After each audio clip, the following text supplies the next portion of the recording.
हर साथियों, आर्या सक्सेस मंत्र में आपका स्वागत है। हम लोग झारखंड के प्रमुख मंदिरों में यानी इसका पार्ट 1 देख चुके हैं, जिसमें कि टोटल हम लोग जो है 8 मंदिरों के बारे में पढ़े। ठीक, अब हम लोग आज पार्ट 2 देखेंगे, जो कि झारखंड के प्रमुख मंदिर से संबंधित है। झारखंड की प्रमुख मंदिर, तो मंदिर के बारे में जानते हैं। तो पहला, उसके बाद है 9वां नंबर है माँ योगिनी मंदिर, बारको पहाड़ी, गोड्डा। ये गोड्डा जिला में है। ठीक, बारको पहाड़ी पर है माँ योगिनी मंदिर। तो इसके बारे में जानते हैं। बोला कि यह जो मंदिर है ना, गोड्डा जिला के बारको पहाड़ी, एकदम याद रखना कि कौन सी पहाड़ी पर है, तो बारको पहाड़ी पर है। और जो है ये इसका यहाँ की जनश्रुति क्या है, यहाँ के लोग, यहाँ की मान्यता क्या है कि यहाँ के अनुसार जो है कि माँ सती की दाहिना जांग गिरा था यहाँ पे, मतलब ऐसी मान्यता है। यहाँ माँ की प्रतिमा के रूप में जांग की आकृति भी प्रशस्त अंश है, यहाँ पे आपको आकृति भी मिलेगा। यहाँ श्रद्धालु भेंट के रूप में लाल वस्त्र चढ़ाते हैं, याद रखना कि यहाँ पे लाल वस्त्र चढ़ाते हैं। और इस मंदिर का निर्माण जो है ना, चारुशिला देवी, ये इंपॉर्टेंट है, यही याद रखना कि इस माँ योगिनी मंदिर का निर्माण किसने किया था, चारुशिला देवी ने कराया था। ठीक, तो योगिनी मंदिर, इसका शॉर्ट नोट्स कैसे बनेंगे, योगिनी मंदिर, तो ये शॉर्ट नोट्स के तौर पर इसमें लिख सकते हैं कि इसका निर्माण किसने कराया था, चारुशिला देवी, चारुशिला देवी। ठीक, उसके बाद फिर ये कहाँ है, गोड्डा के बारको पहाड़ी पर है, पहाड़ी। ठीक, उसके बाद फिर यहाँ पे क्या चढ़ाया था, तो लाल वस्त्र चढ़ाया जाता है। बस इतना सा आपको याद रखना है।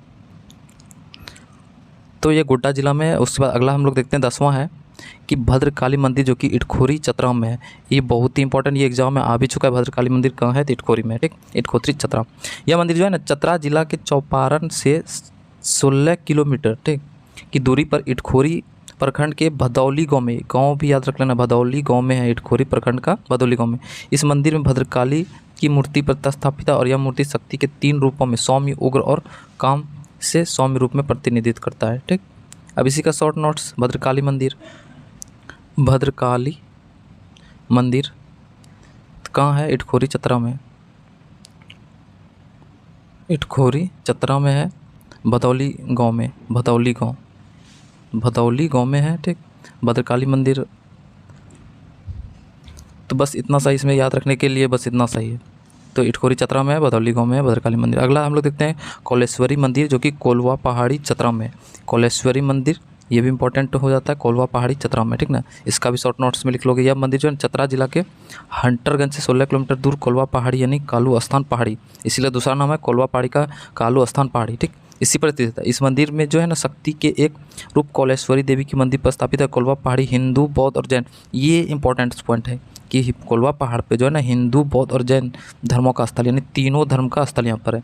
यहाँ हिंदू धर्म से संबंधित कोलेश्वरी देवी, बौद्ध धर्म से संबंधित ध्यानस्थ गौतम बुद्ध, यानी गौतम बुद्ध का यानी ध्यानस्थ के रूप में है, और जैन धर्म से संबंधित ऋषभ देव तीर्थकर, यानी प्रथम तीर्थकर ऋषभ देव, और पार्श्वनाथ जो कि 23वें तीर्थकर थे। टोटल 24 तीर्थकर में से, यानी ऋषभ देव प्रथम तीर्थकर और यानी पार्श्वनाथ जो कि 23वें तीर्थकर थे का मूर्ति मिलती है। ठीक ना, जैन विद्वान कोल्वा पहाड़ को 10वें तीर्थकर शीतलनाथ का तपोभूमि एवं जिनसेन जो कि जैन महापुराण का रचनाकार था का साधना स्थल भी मानते हैं। तो इसमें सारा पॉइंट्स एकदम इम्पोर्टेंट हो जाता है। ठीक, तो इसी का शॉर्ट नोट्स बनाना बहुत जरूरी है। कोलेश्वरी मंदिर, ये कोल्वा, फिर से हम इसको रिपीट कर रहे हैं, कोलेश्वरी मंदिर कोल्वा पहाड़ पर है, यही चतरा में। ठीक, यहाँ पे याद रखना कि तीनों धर्म से संबंधित यह स्थल, कोल्वा पहाड़ जो है, ये तीनों धर्म से स्थित, बौद्ध धर्म, हिंदू धर्म और जैन धर्म। तो बौद्ध धर्म का यहाँ पे गौतम बुद्ध का मूर्ति मिलता है, और हिंदू धर्म का कोलेश्वरी देवी का मूर्ति मिलता है, और जैन धर्म आप समझते हैं, जैन धर्म में ऋषभ देव का मूर्ति यहाँ पे मिलता है, पार्श्वनाथ का जो कि 23वें तीर्थकर थे। और ऐसी मान्यता है, यानी जैन विद्वान क्या मानते हैं कि यहाँ 10वें तीर्थकर शीतलनाथ ये की तपोभूमि मानते हैं, शीतलनाथ का तपोभूमि। तो क्वेश्चन इस तरह भी पूछ सकता है कि कोल्वा पहाड़ जो है वो कौन सी जैन धर्म के कौन से तीर्थकर का तपोभूमि माना जाता है, तो शीतलनाथ का। ठीक, ये स्टार दे के लिख लेना है। अगला हम लोग आ जाते हैं 12वां है विष्णु मंदिर, जो कि दालमी धनबाद में है। ठीक, विष्णु मंदिर दालमी धनबाद, यह मंदिर जो है धनबाद जिला के दालमी में स्थित है, और इस मंदिर का निर्माण 17वीं सदी में किया गया था। तो ये इंपॉर्टेंट होता है, विष्णु मंदिर कहाँ है, तो धनबाद में, बस इतना से याद रखना है। अगला हम लोग देखते हैं 13वां है पार्वती मंदिर, जो कि कंसाई नदी, तो विष्णु भगवान, पार्वती मंदिर, ये दोनों कहाँ है, धनबाद में है। ये कंसाई नदी के तट पर है। तो पार्वती मंदिर कहाँ है, कंसाई नदी के तट पर धनबाद में स्थित है। यह जो मंदिर है ना, धनबाद जिला में जयपुर जयपुर नहीं, जयपुर रेलवे से स्टेशन से 10 किलोमीटर दूर कंसाई नदी के तट पर स्थित है और इस मंदिर में ना 4 भुजाओं वाली पार्वती माँ का प्रतिमा स्थापित है। 4 भुजाओं में मतलब दिखाया गया है। अगला हम लोग देखते हैं 14 नंबर है कि शिव मंदिर। ठीक, शिव मंदिर ये चेचगांव धनबाद में, ये भी शिव मंदिर याद रखना कि शिव और पार्वती ये दोनों धनबाद में है। विष्णु भगवान का भी ये मंदिर धनबाद में। ठीक, यह जो धनबाद में बनारस नामक स्थान से 14 किलोमीटर दूर चेचगांव में स्थित है और इस मंदिर में शिव की प्रतिमा स्थापित है। ये छोटा छोटा पॉइंट्स है जो कि शिव कहाँ स्थित है शिव मंदिर, तो धनबाद में, ये सब याद रखना है। फिर शिव मंदिर, ये फिर शिव मंदिर और एक है तेलकुप्पी धनबाद में, ये भी धनबाद में है। एक है चेचगांव में और एक धनबाद का तेलकुप्पी में। ठीक है, यह धनबाद में ही है, दामोदर नदी के तट पर है और इस मंदिर का निर्माण 16वीं सदी में किया गया था, शिव मंदिर का तेलकुप्पी में जो है। अगला हम लोग देखते हैं 16वां नंबर, बहुत ही इंपॉर्टेंट हो जाता है छिन्नमस्तिका मंदिर रजरप्पा। ठीक, ये एग्जाम में पूछा जाता है। जो ज़्यादा इंपॉर्टेंट है तो उसमें हम ज़्यादा अपने अच्छे से समझा रहे हैं और जो थोड़ा यानी छोटा छोटा टॉपिक्स है उसको हम लोग स्पीड से निकल जा रहे हैं उससे। तो छिन्नमस्तिका मंदिर जो है ना, ये रजरप्पा रामगढ़ में है। ठीक, तो यह है उसकी प्रतिमा। तो बोला कि यह मंदिर जो है यानी रामगढ़ जिला में रजरप्पा नामक स्थान पर दामोदर, जो कि रजरप्पा क्या है, दामोदर और भेड़ा यानी भैरवी नदी के संगम पर स्थित है। तो याद रखना कि एग्जाम में पूछा जा चुका है कि रजरप्पा किन 2 नदियों के संगम पर स्थित है, तो दामोदर और भेड़ा नदी, या फिर कभी कभी भैरवी नदी भी लिखा रहता है। ठीक, इस मंदिर में देवी काली, याद रखना कि रजरप्पा में जो है किस माँ की मूर्ति है, कौन सी देवी की मूर्ति है, तो काली माँ की, कि धड़ से अलग सर वाली मूर्ति, धड़ से, याद रखना, धड़ से अलग सर वाली मूर्ति मिलता है। ठीक, और प्रतिस्थापित है, जिस कारण इसे छिन्नमस्तिका, इसलिए इसका नाम भी पड़ा है छिन्नमस्तिका। ठीक, कहा जाता है। यह मूर्ति जो है ना शक्ति के 3 रूप, सौम्य, उग्र और काम में से उग्र रूप को प्रतिनिधित्व करता है। यहाँ जो है ना उग्र रूप को प्रतिनिधित्व करता है। देवी का छिन्न मस्तक मानव मस्तिष्क का चंचला का प्रतीक है। देवी के दाएं और बाएं डाकिनी और शाकिनी विराजमान है। इसका दायां और बायां में देखो, दायां और बायां में डाकिनी, दायां और बायां में डाकिनी और शाकिनी, ये दोनों विराजमान है। देवी के पैर के नीचे रति कामदेव को दर्शाया गया है। देवी के पैर के नीचे देखो, ये रति कामदेव को दिखाया गया है। ठीक, उसके बाद फिर बोल रहा है कि छिन्नमस्तिका मंदिर को ना वन दुर्गा मंदिर, एकदम इंपॉर्टेंट है कि छिन्नमस्तिका मंदिर को और किन नाम से जाता है, वन दुर्गा मंदिर के नाम से भी कहा जाता है। ठीक, क्योंकि यहाँ पे 1947 तक यह मंदिर घने वनों के बीच था।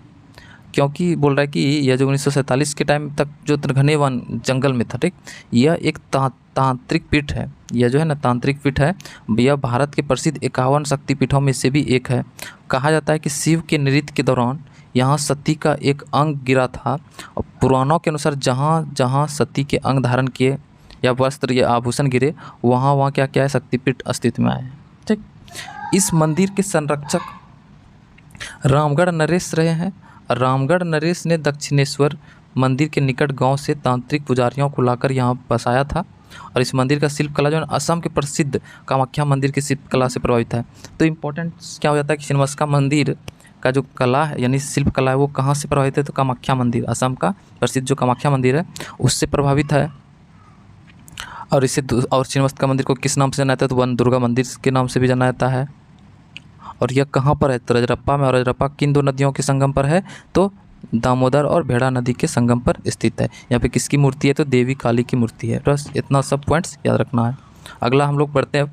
अगला जो है 17वां नंबर है शिव मंदिर, जो कि बादमगांव हजारीबाग में भी है। शिव मंदिर अभी हम लोग पढ़े 2 शिव मंदिर जो है धनबाद में है और एक अब शिव मंदिर जो कि है बादमगांव हजारीबाग में। ठीक, यह मंदिर जो है ना हजारीबाग जिला के बड़कागांव स्थान के बादमगांव में स्थित है और बादम पहाड़ियों में 4 गुफा मंदिर स्थित है। ये सभी शिव मंदिर है, याद रखना कि 4 गुफा मंदिर, ये सभी शिव मंदिर। और इन मंदिरों का निर्माण जो है ना 17वीं सदी के उत्तरार्ध में, उत्तरार्ध का मतलब समझते हैं, यानी 17वीं सदी का मतलब होता है 1600 ईस्वी से 1700 ईस्वी के बीच का। ठीक, तो यहाँ पे बीच में 1650 आएगा, तो 1650 के बाद उत्तरार्ध ये उधर हो गया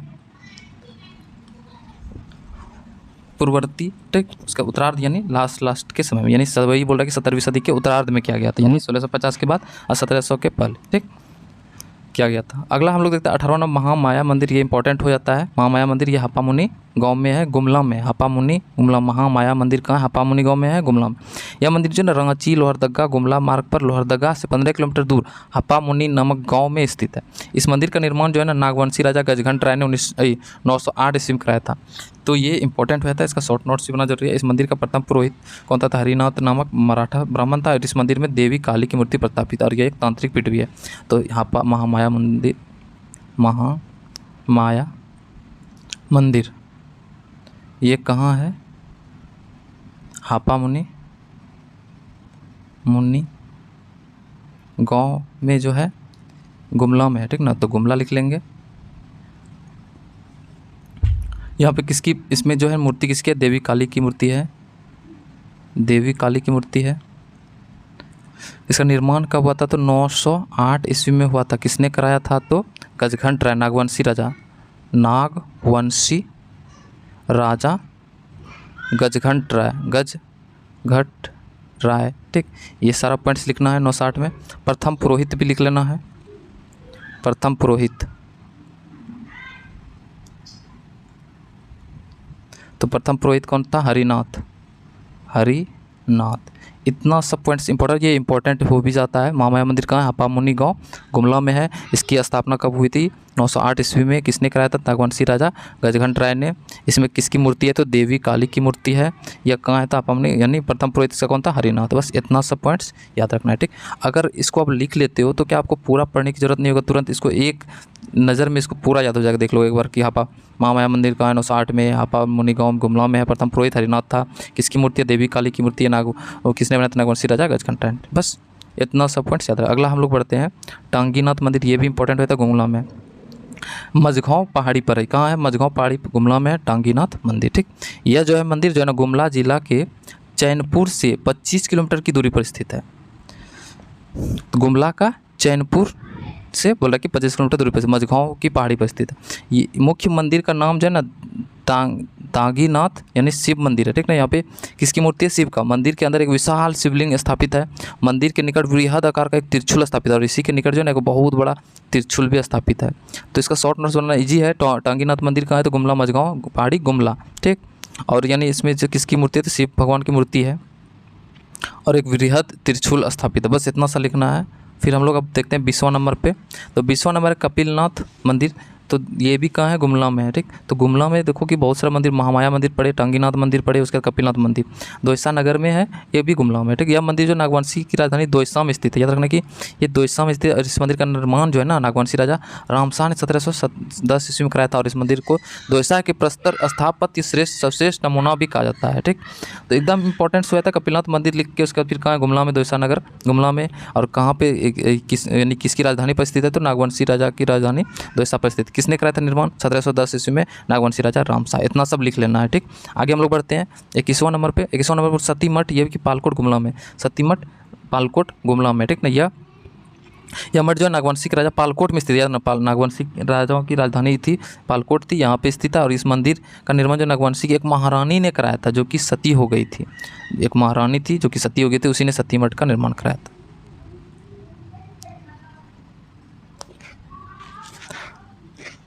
अगला हम लोग देखते हैं 22वां नंबर चिंतामणि मंदिर। यह भी पालकोट में है और गुमला में ही है। तो यह मंदिर नागवंशी की राजधानी पालकोट में स्थित है। और इस मंदिर का निर्माण नागवंशी शासक ने अपने कुल देवता चिंतामणि के सम्मान में बनाया था, ठीक। चिंतामणि के सम्मान में। तो कहाँ है चिंतामणि मंदिर? गुमला में। इतना सा याद रखना है, पालकोट गुमला में। और उसके बाद ये इंपॉर्टेंट रहता है 23 नंबर अंजन ग्राम के मंदिर, अरंगी परगना गुमला में। ये मंदिर जो है ना गुमला के 21 किलोमीटर दूर अरंगी परगना में स्थित है, अंजन ग्राम में है। और इसमें अंजनी पुत्र यानी हनुमान का जन्म स्थान माना जाता है। ये माना जाता है यहीं पे कौन सा मंदिर है जहाँ पे हनुमान का जन्म स्थान माना जाता है? तो गुमला के अंजन ग्राम मंदिर, ठीक। यहाँ अंजनी की प्रस्तर मूर्ति, यहाँ पे अंजनी का जो है ना मूर्ति स्थापित है। और इसके अलावा यहाँ पर चक्रधारी शिव मंदिर, देवी मंदिर मिलते हैं, ठीक ना। चक्रधारी मंदिर में स्थापित शिवलिंग के ऊपर एक चक्र है जो अपने किस्म का एक अकेला है। और यह चक्र भारी पत्थर का बना हुआ है जिसके बीच में छिद्र भी है। उसके बाद देखते हैं हम लोग वसुदेव राय मंदिर, जो कि कोराम्बे ग्राम गुमला में है। यानी गुमला में काफ़ी सारे मंदिर और सारा मंदिर का नाम लिख लेना और रट लेना है क्योंकि गुमला में बहुत सारे मंदिर और पूछता ही है। तो वसुदेव राय मंदिर ये कि जो है कि कोराम्बे ग्राम गुमला में, यह मंदिर जो है ना गुमला जिला से सेनहा यानी कि 15 किलोमीटर दक्षिण कोराम्बे में स्थित है। ठीक, नागवंशावली के अनुसार जो है ना इस मंदिर में वसुदेव राय की मूर्ति को नागवंशियों ने पलामू के रक्सेलों को पराजित कर प्राप्त किया था। ठीक, तो कोराम्बे ग्राम को नागवंश एवं रक्सेल वंश के इतिहास में वही स्थान प्राप्त है जो कि मुगल और महार राजपूतों के इतिहास में हल्दी घाटी का स्थान प्राप्त है। इसलिए कभी कभी इसे हल्दी मंदिर भी कहा जाता है। ये इंपॉर्टेंट हो जाता है। वसुदेव राय मंदिर का दूसरा नाम क्या है? हल्दी मंदिर भी कहता है। एक और यहाँ की जनश्रुति के अनुसार यह मूर्ति जो है ना सहियाना ग्राम निवासी घूमा मुंडा को खेत जोतते समय मिला था। ठीक, ऐसा माना जाता है। और इसका राजा जो है ना प्रतापगढ़ ने 1463 से इस मंदिर का स्थापना किया था। तो वसुदेव राय मंदिर, वसुदेव राय मंदिर, इसका निर्माण जो कराया था प्रतापगढ़ राजा प्रतापगढ़ ने कराया था। कब? तो 1463 ईस्वी में। ठीक, इसके बाद कहाँ है ये? गुमला का कोराम्बे ग्राम में है। कोराम्बे ग्राम गुमला, कोराम्बे ग्राम गुमला में स्थित है। इसी का दूसरा नाम क्या है? हल्दी मंदिर। हल्दी मंदिर इसी का नाम है। बस इतना सब पॉइंट्स याद रखना है। ठीक, वसुदेव राय मंदिर कहाँ है? कोराम्बे ग्राम गुमला में है। प्रतापगढ़ ने इसका निर्माण 1463 ईस्वी में कराया था। और ये इसका दूसरा नाम क्या है? हल्दी मंदिर। ठीक, अगला हम लोग बढ़ते हैं राधा वल्लभ मंदिर जो कि चुटिया रांची में स्थित है। इस मंदिर का निर्माण जो है नागवंशी राजा रघुनाथ शाह ने 1685 ईस्वी में, एकदम इंपॉर्टेंट है, इसको याद रखना कि राधा वल्लभ मंदिर का जो निर्माण है वो रघुनाथ शाह ने कराया था 1685 ईस्वी में। ठीक, राजा रघुनाथ शाह ने मराठा गुरु ब्रह्मचारी हरिनाथ को इस मंदिर का पुजारी नियुक्त किया था। उसके बाद अगला देखते हैं हम लोग 26 नंबर बोला कि जगन्नाथ मंदिर जो कि जगन्नाथपुर रांची में स्थित है। यह मंदिर जो है ना रांची के हटिया क्षेत्र में जगन्नाथपुर नामक स्थान पर स्थित है। और इस मंदिर का निर्माण जो है नागवंशी नरेश रामशाह ने एक खेर चोमदार ठाकुर एनी शाह ने 1691 ईस्वी में कराया था। और इस मंदिर में जगन्नाथ सुभद्रा बलराम की मूर्ति स्थापित है। और यह मंदिर जो है पूरी उड़ीसा के जगन्नाथ मंदिर के अनुकरण है। तो ये एग्जाम में पूछा जा सका कि झारखंड में जगन्नाथ मंदिर कहाँ है? तो जगन्नाथपुर रांची में स्थित है। और इस मंदिर में पूरी की रथ यात्रा के भांति बोल रहा है कि रांची में भी क्या है? तो रथ यात्रा का आयोजन किया जाता है। यहाँ पे किसकी मूर्ति है? जगन्नाथ सुभद्रा और बलराम की मूर्ति है। यानी इसका जो निर्माण किसने कराया था? एनी शाह ने 1691 ईस्वी में कराया था। अगला देखते हैं हम लोग मदन मोहन मंदिर जो कि बोटिया गांव रांची में स्थित है। यह मंदिर रांची शहर से 8 किलोमीटर की ओर बोटिया गांव में स्थित है। इसका निर्माण जो है कार्य नागवंशी नरेश रघुनाथ शाह ने 1665 ईस्वी में कराया था। ठीक ना। और इस मंदिर के निर्माण में 17 वर्ष लगे थे। और 1682 ईस्वी में इसका निर्माण कार्य 17 साल लगा था। और 1682 में इसका पूरा हुआ था। इस मंदिर का शिल्पकार कौन था? तो अनिरुद्ध था इसका शिल्पकार। तो याद रखने के लिए क्या क्या इसमें मदन मोहन मंदिर ये कहाँ? बोटिया गाँव रांची में मदन मोहन मंदिर। इसका जो है ना निर्माण किसने कराया था? तो रघुनाथ शाह ने। 17 वर्ष का समय लगा था। बस इतना सब याद रखना है। उसका देवी मंदिर जो कि दिवरी ग्राम रांची में स्थित है। यह मंदिर जो है ना रांची जिला के पूर्वी भाग में तमाड़ से 3 किलोमीटर दूर दिवरी गांव में स्थित है। और इस मंदिर में 16 भुजी देवी की प्रतिमा है। याद रखना, देवी मंदिर में 16 भुजा वाली देवी की प्रतिमा स्थापित है। देवी की प्रतिमा के ऊपर शिव की प्रतिमा, अगल बगल में लक्ष्मी, सरस्वती, कार्तिकेय और गणेश की प्रतिमा स्थापित है। इस मंदिर का निर्माण केड़ा यानी सिंहभूम की एक जनजातीय प्रमुख ने कराया था। ठीक, केड़ा सिंहभूम का एक जनजातीय प्रमुख था, उसी ने कराया था। उसके बाद देखते हैं हम लोग शिव मंदिर जो कि हारिन रांची में। ठीक ना। इस मंदिर का निर्माण मध्यकाल में हुआ था। और यानी कोल विद्रोह जो हो रहा था जो कि 1831-32 में हुआ था, कोल विद्रोह,